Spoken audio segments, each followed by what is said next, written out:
Well, thanks for the kind introduction, Bruce, and for the invitation to join you all today. It's a pleasure to be here at the Centre for the History of Political Economy to offer some thoughts that have been much on my mind, and I suspect some of yours, and that is the fate of market liberalism in our current Dirigiste age. Now, by dirigism, I should say, what I mean is state intervention into the economy that has a strong directive dimension, as expressed in things like industrial policy, tariffs, expansions of the welfare state, and, as we're discovering in some cases, even re-nationalization of industries. Now, I wish I could say that I was exaggerating, but I don't think I am when I say that across the world the light for market liberalism is dimming. It's dimming.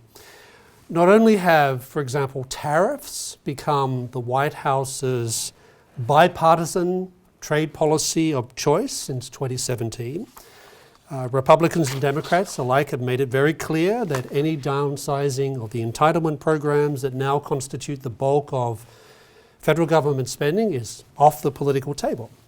So we are very far away from the days of Ronald Reagan, or for that matter, Bill Clinton. When we look at industrial policy, we see industrial policy is back in favour, with the European Union, China, and the United States accounting for something like half of the 2,500 new industrial policies that were implemented in advanced economies in 2023. Now, as for deregulation, tax cuts, or reducing the state's imprint on economic life, I know of no national government, with the exception of Javier Milei's Argentina, that's pursuing standard issue market liberal policies with any degree of consistency. And what's also interesting about this retreat from markets is that it crisscrosses the political spectrum. So many on the right have joined many on the left in seeking government solutions to economic problems. So we can still identify, I think, free market successes in different parts of the world. A good example would be something like the advance of school choice throughout America. But nonetheless, what F.A. Hayek called the climate of opinion in his 1949 essay, The Intellectuals and Socialism, the climate of opinion today is decidedly not with free markets. Many people have identified the 2008 financial crisis as a prime culprit in this gradual shift back towards interventionism and economic populism. But despite, I think, considerable evidence to the contrary, the financial meltdown and the Great Recession continue to be blamed today on things like insufficient regulation. Then there is the widespread, and at least to my mind, equally disputable assertion that market liberalization has gone hand in hand with stagnating incomes for middle-class people as well as blue-collar workers. Moreover, whether it's from the left or from the right, we're finding today's dirigists are employing rhetoric like market fundamentalists that's designed to marginalize those who point out certain truths that I think contradict dirigist narratives. That, for example, we already do live in highly regulated economies, or that underlying every industrial policy, there are special interests that are seeking favours, and there are also legislators who are inclined to bestow these types of privileges for reasons that have nothing to do with the general welfare. So, to move forward, it seems to me that market liberalism has to keep contesting these types of claims. As earlier generations, I think, of free marketers well understood, engaging in debates about past history is crucial for achieving intellectual and policy successes in the present. I think today's critics of market economies are simply mistaken about many of the facts, and I think its defenders of markets have to put the record right. Likewise, I think today's market liberals have to continue critiquing the economic theories of today's dirigists. sound economic thinking, sound economic theory, I think, can be a powerful antidote for any number of intellectual and policy sins.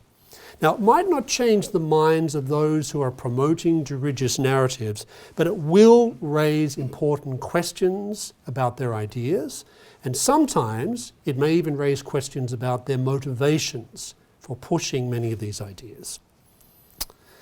But, as I'm often inclined to say, victories in the realm of economic policy are insufficient. People change their minds, I think, about economic questions for many reasons, and I think purely economic arguments are seldom the deciding factor. So I think if market liberals want to shift the climate of opinion much more in friendlier directions, I think they have to think harder about how to attach their proposals, their economic proposals, to broader arguments that go beyond economics. So while there's a lot of rethinking to do, this is going to be the focus of my remarks today. So while I think it's important to recognize that the influence of market liberalism is waning today, things have been considerably worse in the past. So before World War I, market liberalism seemed to have established a type of ascendancy throughout most of the Western world. So, for example, in his Economic Consequences of the Peace, which was published after the First World War, Hayek's great rival, John Maynard Keynes, he waxed lyrical about a pre-1914 world of Edwardian liberalism, in which economic freedom was improving everyone's standards. So across the Atlantic, the US Congress passed the Underwood-Simmons Tariff Act in 1913, which lowered the average tariff from 40% to 27%. That was its lowest rate in 50 years. All over the world, Keynes pointed out, more and more people were rising into the middle classes as a consequence of hard work and through free enterprise. Now, between 1914 and 1918, that world was obliterated. In the wake of the First World War came crippling inflation, crushing national debts, a global economy that was riddled with tariffs, a Bolshevik regime in Moscow committed to radical economic collectivism, and of course nationalist movements whose anti-capitalism was as intense as their anti-Semitism. More generally, the war had left millions of people of all classes and all creeds inclined to look to the state for their economic salvation. Conditions equally difficult for market liberalism prevailed after World War II. Now, while efforts to reduce things like trade barriers formed part of the United States post-war plan for the rest of the world, economic planning at the domestic level became, I think, the orthodoxy throughout most Western economies. In Britain, for example, the welfare state achieved a type of apotheosis in the National Health Service, while America, of course, embraced Lyndon B. Johnson's Great Society programs. And these ideas, the ideas underlying many of these policies, I think, were reinforced by an economics profession that for the most part was largely committed to the ideas of Keynes and even more specifically his neo-Keynesian disciples. Now, there were some exceptions to this trend. The most notable, I think, was the West German economy's liberalization in 1948, thanks partly to a small group of market liberals, most notably two economists who at different points worked closely with Hayek. One was Walter Eucken, the other was Wilhelm Röpke, and they successfully exerted an intellectual influence that went far beyond their numbers. But that being said, Western nations generally moved in the opposite direction. Most political parties were firmly in the camp of the planners. So too was the bureaucratic apparatus of governments whose presence then as now remained largely unaffected by changes affected at the top via elections. So I think given these circumstances, it's kind of remarkable that market liberals were able to alter the climate of opinion sufficiently that a revival of free market ideas occurred 30 years after World War I. They also achieved this without anything like the resources that exist today for promoting market liberal ideas. Now, the story of how that occurred has been recounted in books like Angus Bergman's The Great Persuasion, Richard Cockett's Thinking the Unthinkable, as well as the documentary, the very influential documentary, The Commanding Heights. The inflationary outbreak of the 1970s, growing unemployment in advanced economies, and visible evidence of the failures of interventionism, I think created an openness to free market ideas at the time, especially on the political right. But one of the post-war market liberals' singular achievements had been to keep free market ideas alive over the preceding 30 years. Now, I think in part, one reason they were able to do this was they were able to successfully build market liberal themes into wider messages about the need for political and social renewal. And I think that subsequent decades' free market breakthroughs owed then something to some of the broader arguments that were being made for a free society. I think, for example, the free market successes achieved during Margaret Thatcher's prime ministership, as well as during the Reagan administration, exemplify this. Now, we know that a commitment to challenging the default neo-Keynesian settings for fiscal and monetary policy was central to their respective economic agendas. But this pledge, this commitment, was integrated into a bigger program. Most notably, this very general one, but important one, of shaking off the general torpor of managed decline that was visibly affecting America and Britain in the 1970s, much of which I think was inadvertently summarized up by President Jimmy Carter in his 1979 malaise speech. Some of us are old enough to remember that. Now, I think the rhetoric employed by people like Thatcher and Reagan in the 1970s and 1980s reflected this type of strategy. I think nowhere was the linkage more evident in Margaret Thatcher's successful pivot from her 1982 victory over the Argentine military junta in the Falklands, pivoting from that to confronting Britain's trade unions. So during and after the National Union of Mine Workers strike between 1984 and 1985, Thatcher didn't hesitate at all to associate her refusal to give in to the miners' unions' leaders' demands with a more general effort to try and restore Britain's self-respect and its place in the world. Now, it's important to keep in mind here that for decades, market liberals like Hayek, for example, had insisted that the legal privileges, as they saw them, that had been accorded to unions, effectively gave unions a monopoly of the labour supply. Now this, according to Hayek and others, undermined labour market flexibility and compromised the rule of law. By the late 1960s, more than one commentator was wondering whether the General Secretary of Britain's Trade Union Congress was more important than whoever happened to occupy 10 Downing Street. Indeed, Ted Heath's Conservative government lost the 1974 general election after campaigning under the slogan, "Who governs Britain?" Turned out that they didn't think Ted Heath did. So the breaking of trade union power was perhaps the greatest market liberal victory realised during Thatcher's time as Prime Minister. But one major difference between 1974 and 1984 was that union influence upon political and economic life in Britain had become so identified in many people's minds with national decline that even Britain's Labour Party at the time was less than enthusiastic in its support for the miners' strike.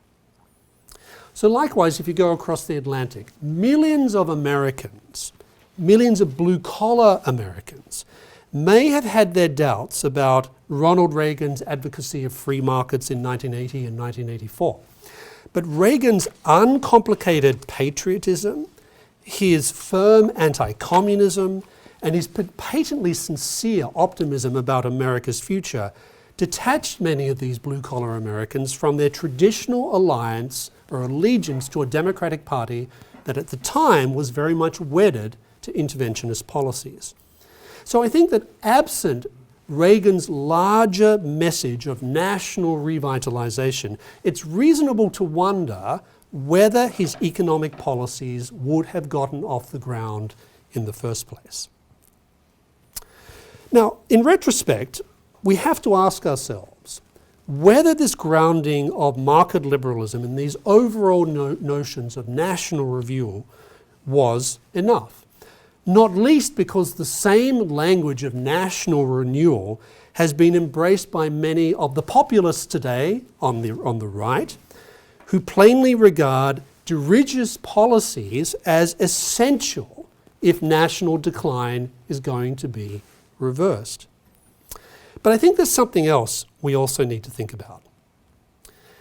And this concerns the fact that market liberalism has long experienced difficulty in gaining lasting traction, including in those societies where it has exerted the most influence.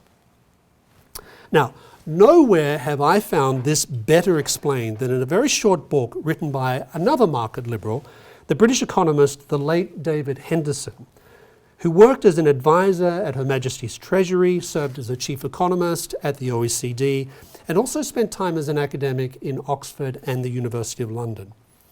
In 1998, Henderson published a short book entitled The Changing Fortunes of Economic Liberalism, in which he argued, quote, "The fortunes of economic liberalism remain clouded and in doubt."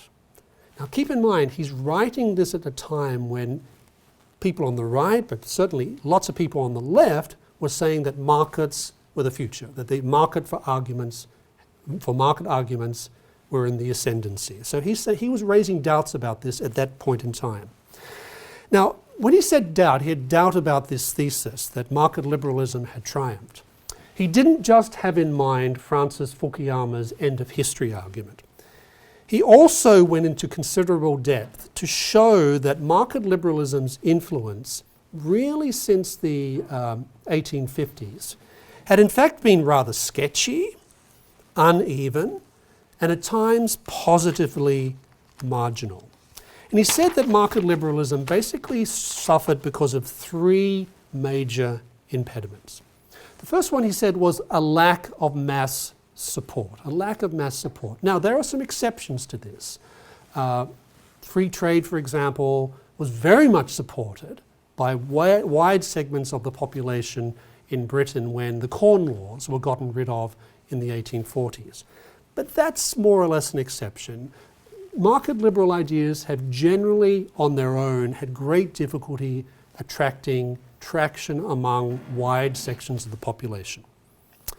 The second thing he said was the prevalence of what he called do-it-yourself economics that tended to prevail among political elites. By this he meant things like politicians thinking if you pull a lever, then certain things are going to happen.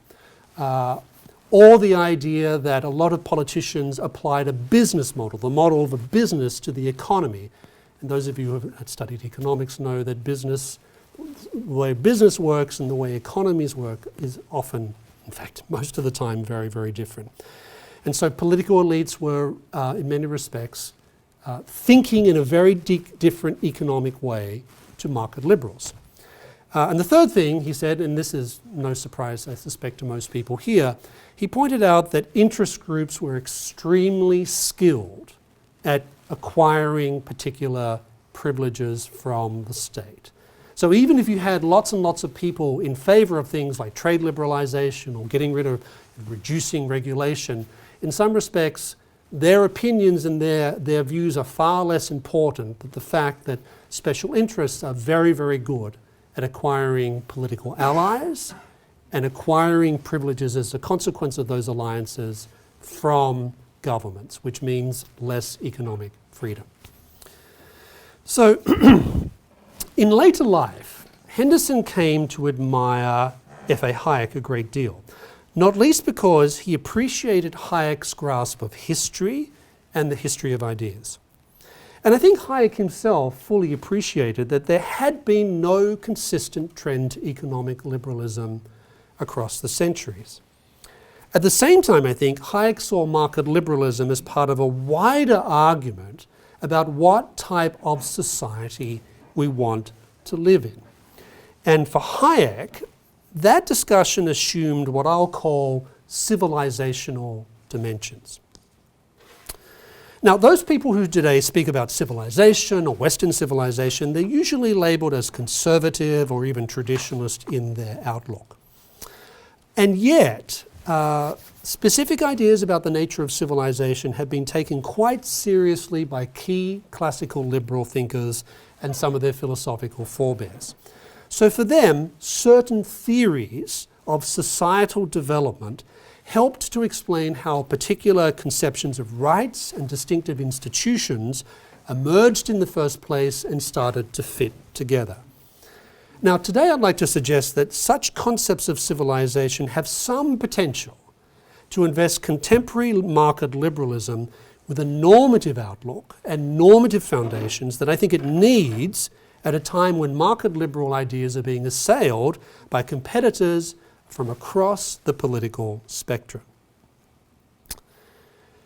Now, one curiosity of F.A. Hayek's The Constitution of Liberty, published in 1960, is its dedication to, quote, the unknown civilization that is growing in America.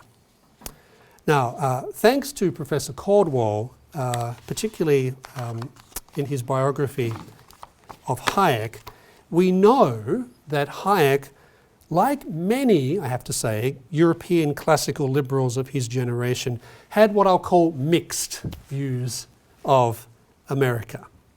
It's quite interesting to read some of the things that Hayek wrote about America when he first came to the United States. The person I mentioned before, Wilhelm Röpke, was even more skeptical and didn't like a lot of what he found about America.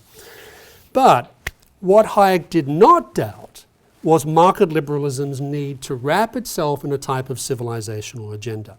In fact, for Hayek, I think the broader project of liberalism was a type of civilizational agenda. And I think in part he connected this with the moves towards greater political, civil, and economic freedom that had marked 19th century Europe. And I think, like his nemesis, I guess you'd call him, John Maynard Keynes, much of Hayek's thought was geared towards protecting values that both men associated with pre-war, pre-1914 liberal Europe. And in Hayek's case, that of a 19th century liberal Britain that had well and truly disappeared long before Hayek moved to London in 1931. So, what were liberal civilization's core values for Hayek? Well, I think we find some of this outlined in his Constitution of Liberty. So certainly he values goods connected to freedom, such as the scope that a free society provides for creativity and tolerance.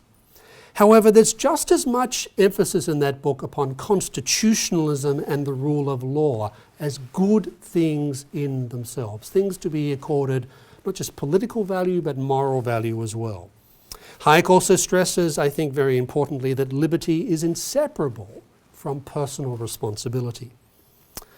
Now, some of these themes were echoed in various commitments that were spelt out in the Statement of Aims that was approved at the first meeting of the Mont Pelerin Society, or what came to be called the Mont Pelerin Society, in 1947. This group of classical liberal thinkers convened by Hayek on a mountain in Switzerland to think about how to revive classical liberalism.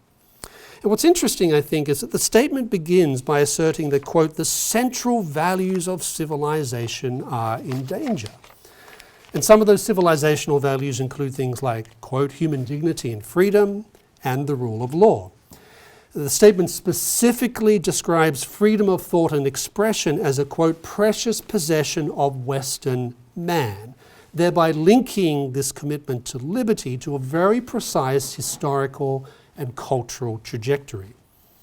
The statement also references the civilizational threat posed by, quote, a view of history which denies all absolute moral standards, thereby signaling, I think, a type of classical liberal opposition to moral relativism. Now, Hayek thought it was very important that governments don't unduly meddle with liberal civilization's achievements. Such actions, he thought, were likely to undermine various conveyors of knowledge, the full value of which may not be apparent to us until those conveyors are gone or destroyed. There is, however, I think, another sense in which Hayek uses the concept of civilization. So, in the Constitution of Liberty, he denotes civilization as a type of accumulation of knowledge and experience over time that could never have been designed by any one human mind, but which allow people to pursue their individual aims. Now, the scope of possibilities that's open to people at any one moment in time is what Hayek calls, quote unquote, the state of civilization. So some civilizations